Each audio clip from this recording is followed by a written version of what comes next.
مجھے تو سمجھ نہیں آتی ملی غیرت کدھر چلی گئی، دینی غیرت کہاں چلی گئی۔ ہم پتہ نہیں زندہ ہیں، ہمارا زندہ رہنا جرم ہے اگر ہم ان کی مدد نہیں کر سکتے۔ ایسی کوئی بے حس اور بے غیرت قوم بھی کبھی ہوئی ہوگی؟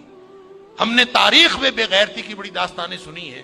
اللہ تعالیٰ قرآن میں فرماتا ہے وَمَا لَكُمْ لَا تُقَاتِلُونَ فِي سَبِيلِ اللَّهِ، اب تمہیں کیا موت پڑ گئی ہے، اب کیوں نہیں لڑتے تم اللہ کے راستے میں؟ وَالْمُسْتَضْعَفِينَ مِنَ الرِّجَالِ وَالنِّسَاءِ وَالْوِلْدَانِ الَّذِينَ يَقُولُونَ رَبَّنَا أَخْرِجْنَا مِنْ هَذِهِ الْقَرْيَةِ الظَّالِمِ أَهْلُهَا۔ پوری دنیا پر ظلم کی داستانیں ساری دنیا دیکھ رہی ہے۔ مسجد اقصیٰ کو آگ لگا دی گئی ہے، ہماری بچیوں کو، بہنوں کو، بیٹیوں کو وہ اپنے گھٹنے کے نیچے لے کے بیٹھے ہوئے ہیں، تصویریں سوشل میڈیا پر شیئر ہو رہی ہیں، بچے چھوٹے چھوٹے قتل کیے جا رہے ہیں، کسی کو غیرت نہیں آ رہی۔ مجھے تو یوں لگتا ہے یہ ہماری نمازیں، ہمارے سجدے کیسے قبول ہوں گے؟ ہم جو مجرم ہیں جو آرام سے بیٹھے رہیں،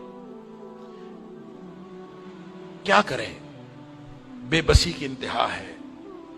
میرا دل یہ کر رہا تھا کہ میں پاکستان کے جو حکمران ہیں، اگر 58 اسلامی ملکوں کے حکمرانوں کو تو ہم کچھ نہیں کہہ سکتے، اپنے ملک کو حکمرانوں کو تو کچھ کہہ سکتے ہیں کہ حکمرانوں اور فوج کے سپہ سالاروں، اگر تم ان کی مدد کر سکتے ہو تو کرو، ذمہ داری تو تمہاری ہے۔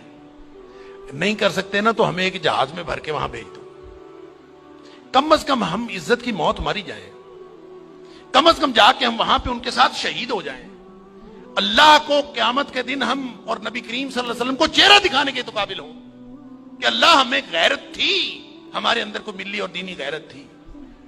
تو دعائیں ہو رہی ہیں، وہ کوئی کہہ رہا ہے کہ اللہ تو کو ابابیل بھیج دے اور ان کی مدد کر دے، کوئی دعائیں کر رہا ہے، کوئی دعائیں کر رہا ہے۔ اس طرح کے لوگوں کی دعائیں اللہ قبول کوئی نہیں کرتا۔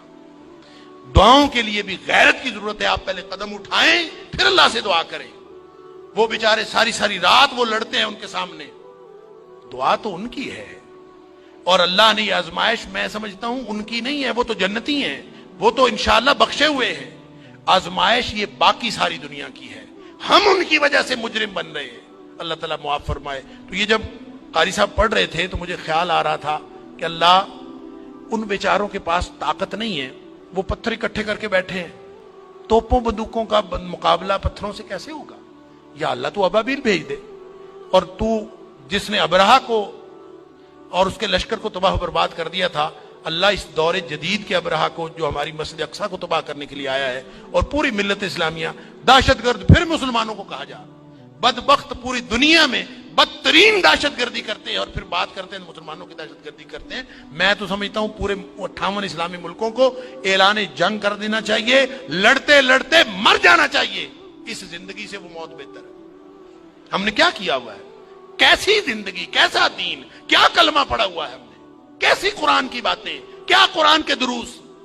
ہم یہاں سکون سے بیٹھے ہیں، پنکھے چل رہے ہیں، موج میں اللہ پانی پینے کو مل رہا ہے، نماز آرام سے پڑھ رہے ہیں، سجدے آرام سے کر رہے ہیں، وہاں ہماری بہنیں بیٹیاں لٹ رہی ہیں۔ کہاں گئی غیرت ہماری؟ انا للہ و انا الیہ راجعون۔ مجھے تو یوں لگتا ہے کہ شاید یہ ہمارے آرام سکون سے کیے ہوئے سجدے بھی کہیں جرم نہ بن جائیں۔ اللہ تعالی ہم سب کو معاف فرمائے۔